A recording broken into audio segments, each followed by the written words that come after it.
4ပြီးပြောနေရတယ်မဟုတ်ဘူး3ပြီးပြောနေရတယ်မဟုတ်ကျွန်တော်တကယ်ခံစားတဲ့အရာတော့ကျွန်တော်ပြောပြကျင်းနဲ့လားကျင်းနဲ့လားမဟုတ်ရမဟုတ်ကျင်းနဲ့လားတီတော့နဲ့ပြောပြပါ4နေတာမဟုတ်ပြောနေတာလည်းမဟုတ်ဖုတ်လောကလည်းမင်းတို့ဘာစားကောင်းနေတာလည်းမဟုတ်ငါကြည့်နားစားကြည့်ငါတို့အခုဘာဝတ်ပါဘာဝတ်ပါကောင်းပြီလို့လားအရှိဘယ်လိုဝတ်ရဟောကိုတွေ့ရဲအတူဒါပဲရှိတယ်ဒီဘလော်လေးကိုကြည့်နေတဲ့မိတ်ဆွေတို့အတွက်တော့ဒါတိုက်ဆင်ဆိုင်ပဲဗျာဒါဒီ vlog ကကျွန်တော်တို့ channel ရဲ့အပုံ150ဗျာဆိုတော့မိတ်ဆွေတိုက်ဆိုင်ပဲဆက်ကြည့်ပါဦးကျွန်တော်ဘလော့တစ်ပုတ်ရိုက်မယ်ဆိုလို့ရှိရင်တေချာချေယူတယ်မရိုက်ခင်ရောရိုက်နေရောတေချာလေးကိုပြင်ဆင်တယ်ဗျဒီနားမှာလေဟိုဗာလဲတော်ကြာပြီကွာလို့ကွေးစီကုံလေးနေရောက်နေအတုတ်ဆိုင်ဆိုဥရွှေဆိုလန်းထဲမှာရှိလားအခုညွန်မေးတာဒီဆိုင်ဟုတ်မဟုတ်မသေးကြအေးမသေးကြပြန်မေးလိုက်တာကောင်းပြန်မေးလိုက်တာအခါကျတော့သွားမောကြီးဖြစ်တာပေါ့ဗျာပြောပြချင်တာကျွန်တော်တို့ပြီးရောတခါမှမလုပ်ပြီးရောကျွန်တော်ဘယ်တော့မှမလုပ်ဘူးဟုတ်တယ်မထူးဗျာရောဟိုဘိုးချုပ်သေးတဲ့ဝင်ပတ်ကြည့်ပါနင်းမသိငါတို့ရုပ်ရှင်ရိုက်နေရပုံစံအဲ့ဒါကြိုပြောပြီးရိုက်နေရတယ်သူအဲ့လိုဖြစ်သွားတာနော်ဆိုတော့ကောင်းတဲ့ဆိုင်ခင်ဗျအဲ့လိုရှောက်ဟောတာလူမိုက်ကြီးလို့ပါလို့ခင်ဗျကျွန်တော်ကျတော့ပြောဘိုးကျိုးသေးတဲ့ဝင်လိုက်ဗျာနောက်ပုံစံတစ်မျိုးလေးပြောကြည့်ပြောကြည့်ကျွန်တော်တို့ကောင်းတဲ့ဆိုင်လေးလိုက်ရှာလိုက်ပါအောင်မယ်ခင်ဗျာအားလုံးပဲလိုက်ကြည့်ပေးကြပါအောင်ခင်ဗျာကဲဘိုးကျိုးသေးတဲ့ရောက်သွားတော့ဘာတွေရှိလဲခင်ဗျားတို့သိတဲ့ဟာတွေတယ်ဒါတွေပဲထူးဆန်းဆန်းလည်းမရှိတော့အားကြောင့်ပြင်းစရာဆိုတော့ဗျာဟုတ်ကောခေါင်းစားတော့နှစ်ပွဲကိုအချိုးပဲကြော်နှစ်ပွဲစလုံးပါမယ်သူကပဲမှာမထည့်ဘူးကျွန်တော်အကုန်ထည့်ရပြင်ထမင်းပြလို့ထမင်းတော့ yes ကျေးဇူးကို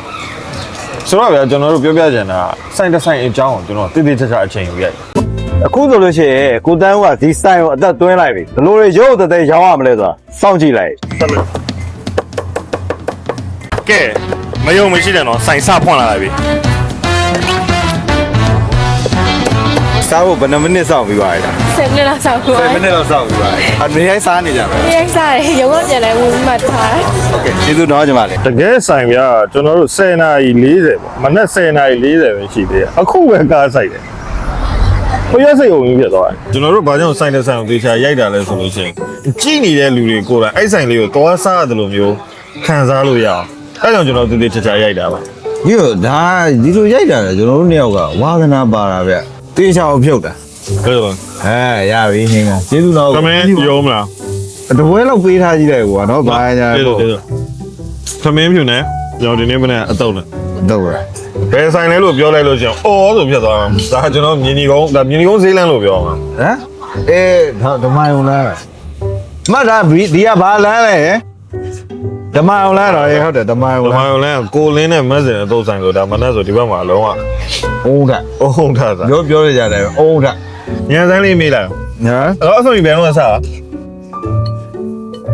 ငုံခဲ့2000နဲ့တော့ကော24ဝင်ပါလား2024ဟုတ်ပါဘူး2025ဟုတ်ပါအဲ့ပဲဘာမှမပါလို့2023အေး2023အေးဆိုတော့နောက်ဆုံးပတ်မှာစအောင်နိုဝင်ဘာနောက်ဆုံးပတ်ပါအေးဟုတ်တယ်နှစ်ပြည့်ပြီးတော့မှနှစ်ကျော်3နှစ်တည်းရောက်နေလို့တော်သေးတော့မှဝါသနာပါလို့ဒီကတော့ဗျာကိုမရောက်ပဲတည်းပါကိုတိုင်စားလိုက်ရတယ်လို့မျိုးလေးပုံစံမျိုးလေးဖြစ်အောင်ကျွန်တော်တို့ကသွားကျင်တာဗျအဲ့လိုလမ်းကြောင်းလေးပေါ့ကဲကျွန်တော်ဘူပဲရောရောက်ပြီဗျာဖုန်းတော့တစ်ခေါက်ထွက်ရလဲမလွယ်ပါအလုပ်ကိုရှုပ်နေရပဲအဲ့ data လူတွေနဲ့ဆက်သွယ်ရတယ်ဖုန်းလောကအလုပ်ကလွယ်တယ်လို့ဘယ်သူပြောလိုက်တာသုံးတယ်တယ်ပဲဖုန်းလောကအလုပ်ကဘာဖြစ်လဲဆိုတော့အစောကြီးတာဘာလဲဆိုတော့အစောကြီးစားကြတယ်ကျွန်တော်တစ်ခေါက်သွားမယ်ပစ္စည်းဆက်ရကြံခဲ့ပြရဘာကြောင့်လဲဆိုပြန်လှည့်ယူမရအောင်ဒီလိုနေအကြရောက်ပြီပုံပါပြီတော့ရပါပြီပုံမင်္ဂလာပါဒီနေ့ကတော့ FB channel အောင်မန်းကိုရောက်နေတယ်ကဲအားလုံးပဲချမ်းလိုက်တာဗျာကျွန်တော်တို့ဒီနေ့တော့တောင်ကြီးသွားလိုက်ပါမယ်ဟိုစဖွင့်လိုက်တာနဲ့ကျွန်တော်တို့ vlog ကိုကြည့်မယ်ဆိုလို့ရှိရင်ပေါ့စဖွင့်လိုက်ကြရဟိုတောက်လျှောက်ကြီးစားနေတဲ့ vlog လို့တော့ကျွန်တော်တို့ရိုက်တာမဟုတ်ဘူးဗျအဲ့လိုမျိုးကြည့်ကျင်တယ်ဆိုလို့ရှိရင်တော့ ကျွန်တော်တို့ vlog ကိုကြည့်ဖို့အဆင်ပြေမှာမဟုတ်ဘူး ဟုတ်လဲဆိုတော့ကျွန်တော်တို့ကစားတော့လည်းအဓိကပါပဲဒါပေမဲ့အဲ့စားတော့ဖန်တီးသူတွေ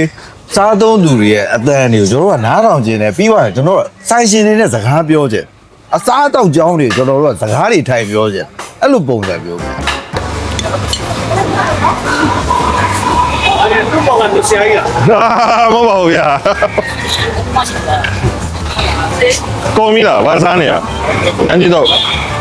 ရရဦးကြောင့်ယူသွားလိုက်မယ်လေကိုမိုးကျော်စားမှာကိုလည်းကျွန်တော်လေဟိုခောက်ဆွဲတုပ်လေးပါသက်တပွဲတော့ဟုတ်ကျွန်တော်တို့ဟိုလေဖူတိုးတစ်ခေါက်လုပ်ဖို့မလွယ်ဘူး တကယ်မလွယ်လား နော်တကယ်မလွယ် ရစင်ရ ဒါအခုဆိုလို့ရှိရင်ကျွန်တော်တို့ဒါနာရီသက်ကြွားလာ ဟုတ် ဒါနာရီသက် ဟောအဲ့လားကျွန်တော်မသိကြအခုမှသိဟဲ့တစ်ချိန်လုံးမသိအောင်လုပ်တာ ကိုဆိုကျွန်တော်နာရီအစ်စ်ကိုထပ်ကြည့်မိလိုက်တာ12နာရီထိုးတော့ မပြီးတော့တလဲလိုင်းနိုင်သိကြောင်းပဲပြောတာ ဟိုပြောချင်တာ12နာရီတိခေါင်းပေါ်နေကြတဲ့အချိန်မှာ ဘာဖြစ်တော့ ဘေးဆိုင်တော့မယ် နေဘူးလေလောလောဖယ်ဆိုင်သွားမလဲ ဟောဒီမှာတော်တော်နေဘူးတာပဲအင်ရှင်တို့လို့အရင်ခေါ်ကြည့်လိုက်မယ် ခေါ်ကြည့်လိုက်လေထွက် ဟုတ် လာ လားလို့ရှိလို့ရှိရင်ကျွန်တော်တို့ဟိုကလေးတွေတရက်သီးလေးတွေနည်းနည်းတော့ခူးကျွေးပါ ငပိလေးနဲ့တို့စားကြတော့ ခေါ်ကြည့်မယ်နင်းခေါ်ကြည့်ပါ ခေါ်ကြည့်ရကြတော့ ကျွန်တော်တို့ဒါရန်ကုန်မှာလည်းမဟုတ်ဘူးအနေနဲ့အရရမှာစားလို့ကောင်းတဲ့ဆိုင်တွေမှာအများကြီးပဲ Good morning မင်္ဂလာပါကျွန်တော်ပြောတော့ဘယ်တော့ရောက်သွားလဲမသိကျွန်တော်ပြောတော့ဘယ်ရောက်သွားလဲမသိဘူး Good morning ပြတ်သွား ပြောအစပြော ဟောငါသူလည်းသိလိုက်ပါတော့ကျွန်တော်ဒီရန်ကုန်မှာလည်းမဟုတ်ပါဘူးအနေနဲ့အရရမှာစားလို့ကောင်းတဲ့ဆိုင်တွေဆိုင်သေးသေးလေးတွေဆိုင်ကြီးကြီးရောအများကြီးပဲ အဲ့လိုရောင်းလို့ကောင်းအောင်ပြီးွားရှင်စားလို့ကောင်းအောင်တည်တည်ချာချာလေးကိုတက်တက်ရှင်းရှင်းတက်တက်ရရလေးအဲ့ဒေတာအစားအစာတွေကိုတည်ချာချာလေးလုပ်တာဟုတ်တယ်တော့ဗျတည်ချာလုပ်တာအခုရောတည်တယ်ကျွန်တော်မိုက်ကြောင့်ကျွန်တော်တည်ပြီးတာအရသာတက်တက်ရှင်းရှင်းတည်တည်ချာချာတဲ့ပါရောင်းနေတဲ့ဆိုင်တွေကိုလေကျွန်တော်တွားစားစီ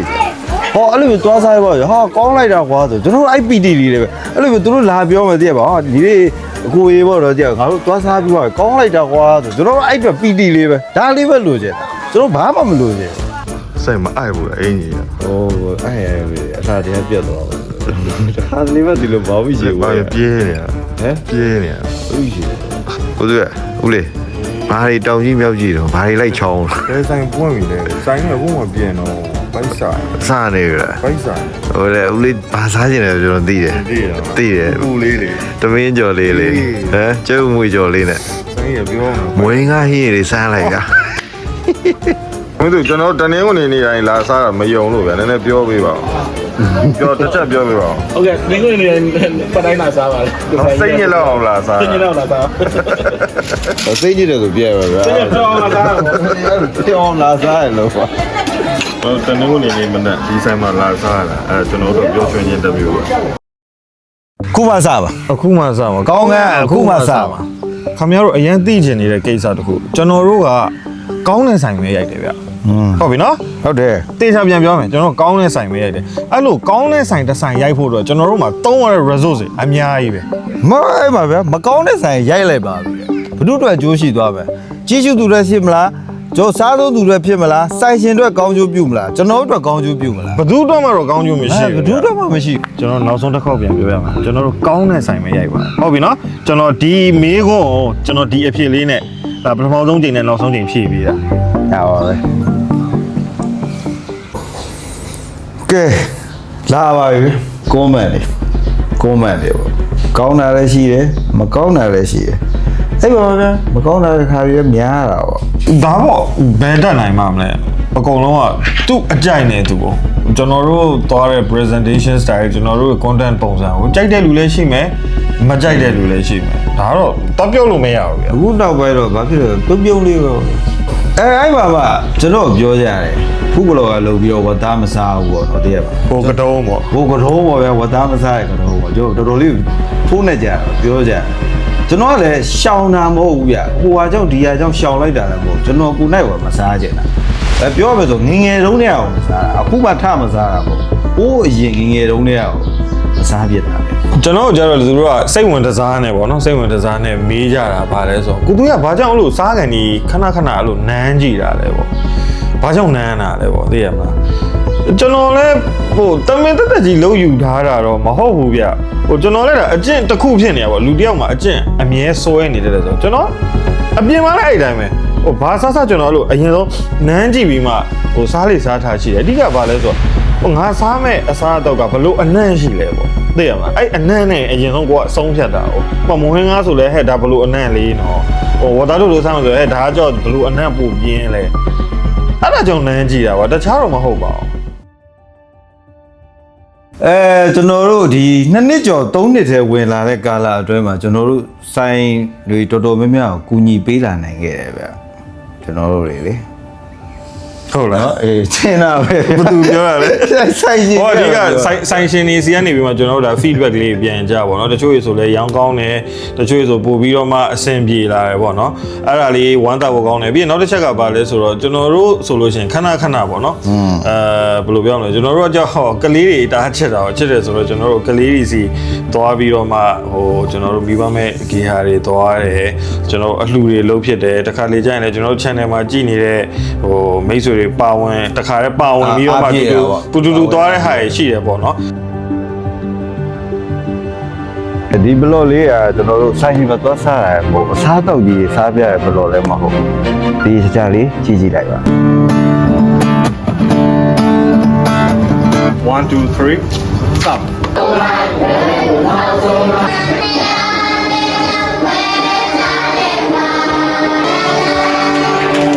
ဆိုတော့ကျေးဇူးတင်ပါတယ်ပြီးတော့ဒီတက်ပို့ပြီးကျေးဇူးတင်တာဘာလဲဆိုတော့ကျွန်တော်တို့ channel ကိုဟိုပုံမှန်ကြည့်ပေးနေတဲ့ကျွန်တော်တို့ရဲ့ကြီးစုသူမိတ်ဆွေတွေကျေးဇူးတင်တယ်ဘာကြောင့်လဲဆိုတော့ဟိုကျွန်တော်တို့လေဘလို့ပဲတင်ဆက်ဘာလေးပဲလုပ်ပြသူသဘောကျပြီးတော့မှအမြဲစောင့်ကြည့်ပေါ့နော်စောင့်ကြည့်အားပေးနေတဲ့လူတွေကျွန်တော်ကျေးဇူးတင်တယ်ဘာလို့ဟိုဘယ်လိုပြောမလဲချစ်တာဗျာချစ်ပေးတာသဘောကျမြတ်တာပေးတာပေါ့ဗျာဆိုတော့ကျွန်တော်တို့ဝမ်းသာတယ်အဲ့ဒါလေးကျေးဇူးအများကြီးတင်ပါတယ်အခုကျွန်တော်တို့အတွက်အရန်မိုက်တဲ့အစီအစဉ်နောက်တစ်ခုရှိတယ်ပြောလိုက်ပါခါတယ်ကျွန်တော်ပြောမှရမှာနော်ပြောမှဆိုငါစိတ်ဆိုးနေတယ်ငါဒီတိုင်းလာပါလို့အဲ့ဒါဘာလဲဆိုလို့ရှိရင်အခုအနောက်မှာလာမဲ့ကက်ကလေးကိုစက်ကြည့်တယ်အားလုံးပဲမင်္ဂလာပါကျွန်တော်တို့ FNB ကြည့်ရှုသူပရိသတ်ကြီးတွေအတွက်ကျွန်တော်တို့သတင်းကောင်းတစ်ခုရှိပါတယ်အဲ့ဒါဘာလဲဆိုလို့ရှိရင်ကျွန်တော်တို့ FNB Channel နဲ့ Fortune TV တို့နဲ့ပေါင်းပြီးတော့မှ The Flavor Gallery ဆိုတဲ့အစီအစဉ်လေးကိုကျွန်တော်တို့အပတ်စဉ်တနင်္ဂနွေနေ့တိုင်းတင်ဆက်ပေးသွားတော့မှာပါโอเคကျွန်တော်တင်ဆက်နေကြပုံစံတိုင်းမှာအရသာကောင်းမွန်တဲ့ဆိုင်တွေကိုတွားမယ်ပြီးတော့ကျွန်တော်တို့ FNB Channel အသစ်တော်တင်ဆက်မှုတွေကိုဒီအစီအစဉ်မှာမြင်တွေ့ရတော့မှာပါโอเคရလာကြီးရဗျာတကယ်ဟိုကကျွန်တော်ပြောနေကြတယ်ပဲလုံးဝကျွတ်စေဒါဆိုလို့ရှိရင်ဟိုဘယ်လိုပြောနေမှာပဲရနိုင်တယ်ဟိုစိုးချက်ပါလူသိများတဲ့ဆိုင်တွေဒေတာလိုက်ထူးခြားတဲ့အစားအသောက်တွေရွက်ပုံးတွေဟိုးကြောင်ကြောင်ကြားတဲ့ဆိုင်တွေရဲ့လက်ရာတွေအစားအသောက်တွေလိုက်ပါခန်းစားကြည့်ဖို့အစစ်အသစ်ပဲလားဗျာဆိုတော့ဒီ The Flavor Gallery ဆိုတဲ့အစီအစဉ်လေးကိုကျွန်တော်တို့ Fortune TV ရပဲဖြစ်ဖြစ် Fortune TV ရဲ့ application ရပဲဖြစ်ဖြစ်နှစ်ခုစလုံးမှာကျွန်တော်တို့ကြည့်ရှုခံစားနိုင်ပါတယ်အေးဟုတ်မပြီးသေးဘူးကျွန်တော် FNB Channel ရလဲကြည့်ရှုခံစားနိုင်ပါသေးတယ် FNB အဖွဲ့နဲ့ Fortune TV Channel တို့ပူးပေါင်းတင်ဆက်တဲ့ The Flavor Gallery အစီအစဉ်ကိုလာမယ့်မတ်လ 10 ရက်နေ့ကစတင်ပြီးအပတ်စဉ်တနင်္ဂနွေနေ့တိုင်းထုတ်လွှင့်တင်ဆက်ပေးသွားမှာဖြစ်ပါတယ်